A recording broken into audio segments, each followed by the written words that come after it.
In this lesson, I'm going to show you how to edit drums using Elastic Audio. So once you have all your tracks lined up, the first thing we're going to do is we're going to make sure that they are all grouped. Okay, I already have them grouped here, but I'll show you how to group them.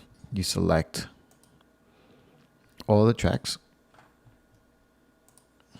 then hit Command G, and then you can just label it drums.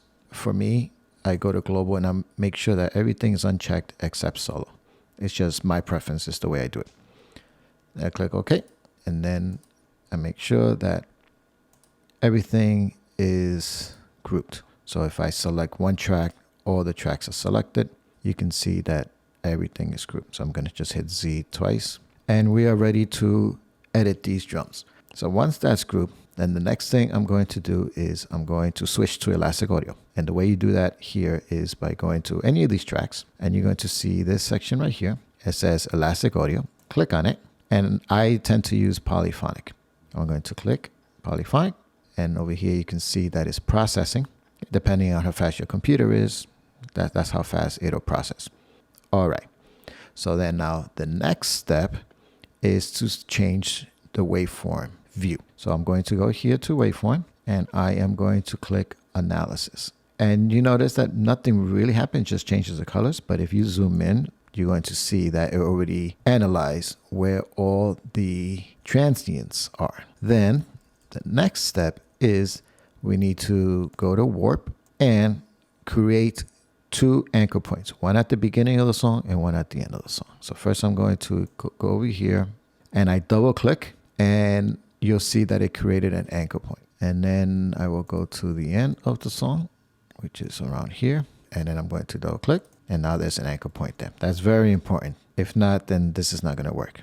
And then now we can begin editing drums. So I'm going to zoom in, and I'm going to edit these drums really, really tightly. And the way you do this is I'm going to just focus on the kick and snare, and then any tom rolls. As I'm going through the song, and if I see any tom hits, I'll edit that as well.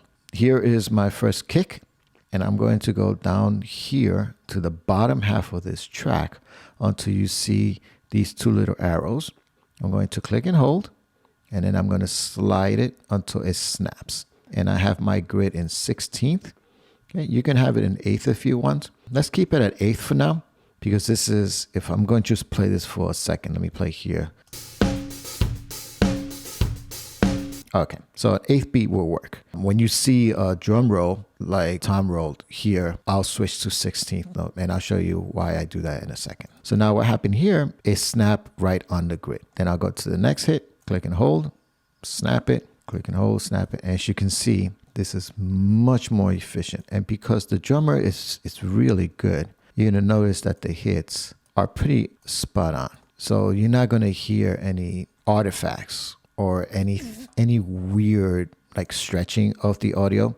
If you're editing drums and your drummer wasn't very good, then I will use slip editing in that case. And I have another video that you can check on my channel on how to edit drums using slip editing. And as you can see, I'm pretty much doing every hit. And for a hard rock track like this one, you want it to be tight, and it still holds the performance of the drummer. All you're doing is just nudging it. I'm just going to continue here, and then you're going to notice that right here there's a tom hit. This drums has two toms, so this is a rack and a floor. And just snap it a little bit. You notice it didn't hardly move, but I put an anchor there anyway, so that when I fix this next one, it won't stretch from this one. So this is why I like to do every hit, because I'm actually creating anchor points here. I'm gonna stop right here. Actually, I'll just do a little bit these snares. Okay, and then here I guess the song begins. So let's just zoom out, and then let's take a listen and see how it sounds.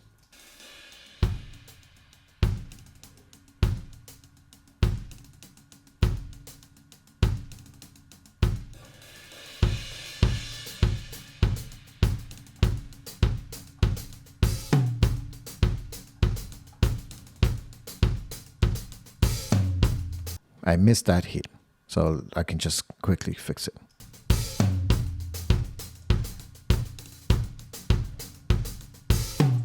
And I actually missed this one too. So the great thing about Elastic Audio Stick, you can just quickly go back and do that. And because you have all these anchors, it's not really going to mess it up at all. Let's continue listening.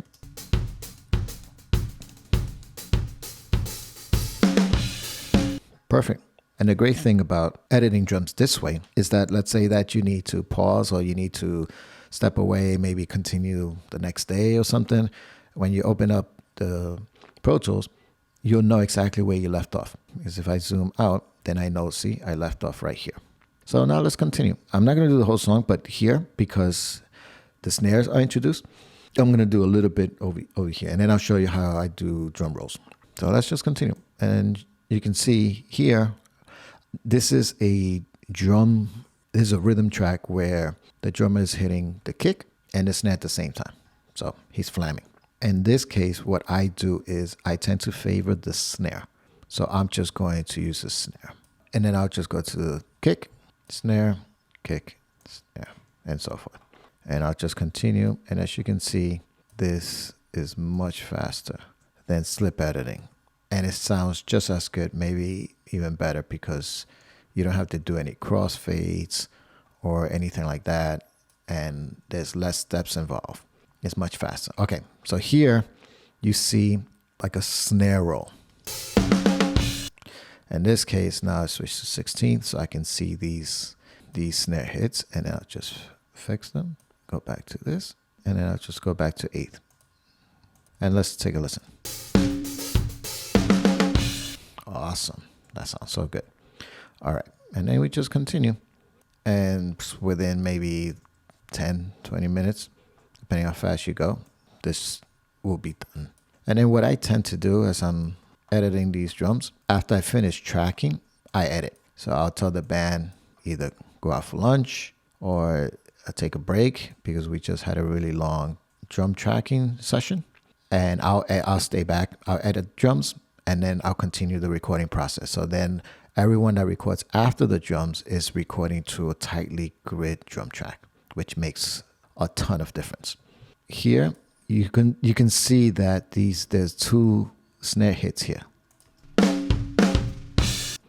And because of that, I'll just grid or snap the first one. That's it. And then here I'll do that.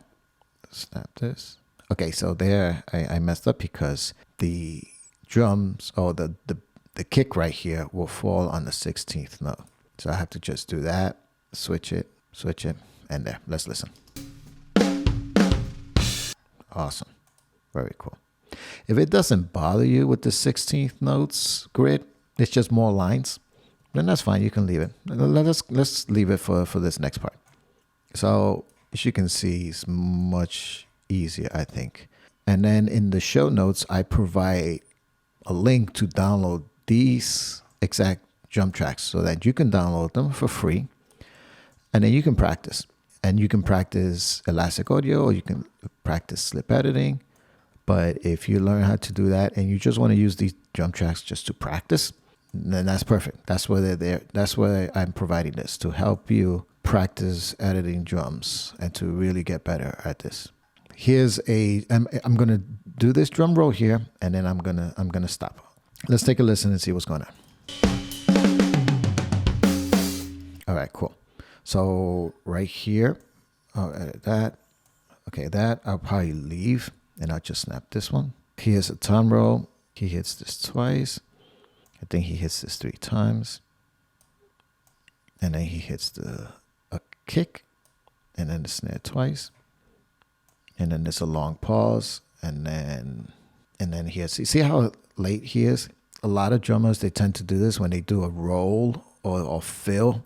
Sometimes it's hard for them to come back on the click. And here you can see that, it takes him a while to get, here he gets back on the click. And you'll see that. The more you do this, you'll see that happens a lot. And then what we can just do is just snap it back. See that? And then I'll just continue. Okay, and I'll stop there. Let's listen to this drum roll.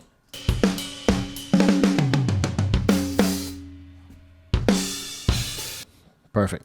Awesome. And then you're done. All I do after this is simply go back to waveform, and I leave it on. The reason I leave it on is because maybe later on, as we're tracking guitars or something, we may find something that we miss or overlooked, or it doesn't really fit. And then we can just simply go back and then fix it. That's how I edit drums using Elastic Audio in Pro Tools. If you like this video, I'll be putting out more content. So please like and subscribe to my channel, and please download the drum tracks so that you can practice using my drum tracks, which was recorded here in New York City. Please download them and use them, practice, and happy editing.